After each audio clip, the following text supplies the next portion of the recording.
Sir, டெல்லியில் நடந்த சட்டமன்ற பொதுத் தேர்தலில் பாரதிய ஜனதா கட்சி 27 ஆண்டுகளுக்கு பிறகு இப்பொழுது ஆட்சியை பிடித்திருக்கிறது.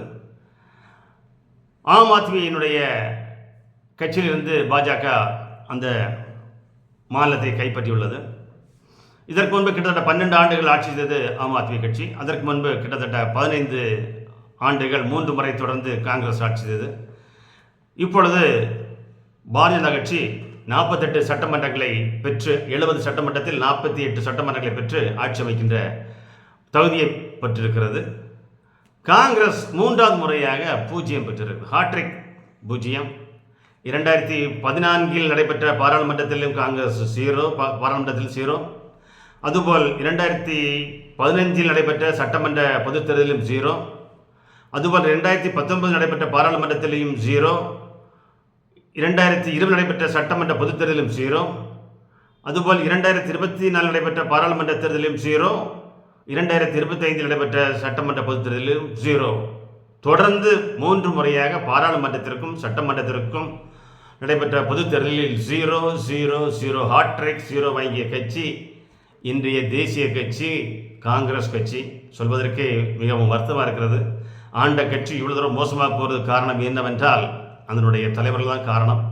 அந்த கட்சி எப்பொழுது புரிகிறது தெரியவில்லை. பாரதிய ஜனதா கட்சி பார்த்திங்கன்னா கஷ்டப்பட்டு மக்களுக்காக சேவை பண்ணி வந்திருக்கு சார்.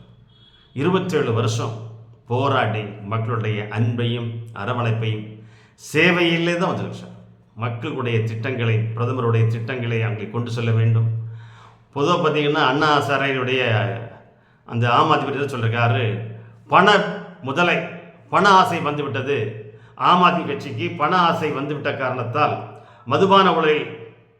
மதுபான ஊழல் மிகப்பெரிய குற்றச்சாட்டை அதில் மேல் நிரூபிக்கப்பட்டது. ஏனென்றால் ஒரு சாதாரண குடும்பத்தில் இருந்து வந்த திரு அரவிந்த் கெஜ்ரிவால் அவர்கள் ஊழலை ஒழிப்பேன், ஊழலுக்கு எதிராக ஒரு ஆட்சியை கொடுப்பேன், அண்ணா ஆசாரை காந்தியவாதியான அண்ணா ஆசாரையை வழியை பின்பற்றேன் என்று ஆட்சிக்கு வந்தார். அவரால் செயல்படுத்த முடியவில்லை. அவர் பஞ்சாபில் ஆட்சியை பிடிக்க வேண்டும், கோவாவில் ஆட்சியை பிடிக்க வேண்டும் என்று இந்த மதுபானத்தில் ஊழல் செய்தார். மக்கள் பணத்தை கொள்ளையடித்தார்.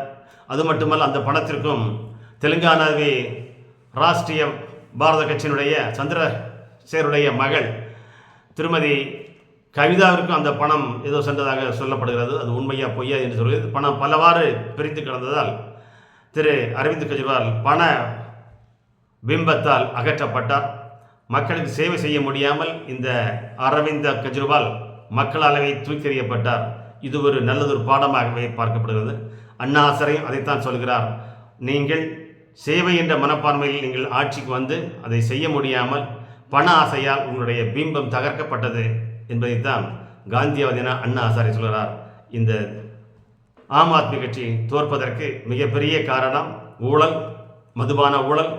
தன்னுடைய முதல்வர் மாளிகை மிகப்பெரிய பங்களாவாக பல கோடி செலவில், கிட்டத்தட்ட 51 கோடி செலவில் மிகப்பெரிய மாளிகையை மாற்றிருக்கிறார். ஒரு சாதாரண குடும்பத்தில் இருந்து வந்தேன், சாதாரணமாக நான் ஆட்சி செய்வேன், ஒரு வித்தியாசமான ஆட்சி செய்வேன், ஒரு ஊழலற்ற ஆட்சி செய்வேன், வெளிப்படையான ஆட்சி செய்வேன் என்று சொல்லி மக்கள் பணத்தை சுரண்டி சிறைக்கு சென்று தீகார் சிறையில் அடைக்கப்பட்டு இன்று வெளியே வந்து ஜாமீனில் பெயில் இருக்கின்ற அரவிந்த் கெஜ்ரிவாலும் தோற்றார். அவருடைய கட்சியும் தோற்கதற்கு காரணம் ஊழல், ஊழல், ஊழல். அதே தான் தமிழகத்திலும் நடைபெற்று கொண்டிருக்கிறது. தமிழகத்தினுடைய முதலமைச்சரும் கூட்டணி ஆட்சி நடத்தி கொண்டிருக்கிறார். இவரும் மக்களை ஏமாற்றுகின்ற ஆட்சியாக நடைபெற்றுக் கொண்டிருக்கிறது. திராவிட மாடல், பெரியார் மாடல் என்று சொல்லிக் கொண்டிருக்கிற இந்த திராவிட முன்னேற்ற கழகத்திற்கும் மிகப்பெரிய அடி, மரணடி 2026 இருக்கும் என்று சொல்லப்படுகிறது. இன்று பாரதிய ஜனதா கட்சி டெல்லியில் ஆட்சி செய்கிறது. நாளைக்கு தமிழகத்திலும் ஆட்சி செய்யும். நாளை மறுநாள் கேரளா, மேற்கு வங்கத்திலும் பாரதிய ஜனதா கட்சி ஆட்சி அமைக்கும்.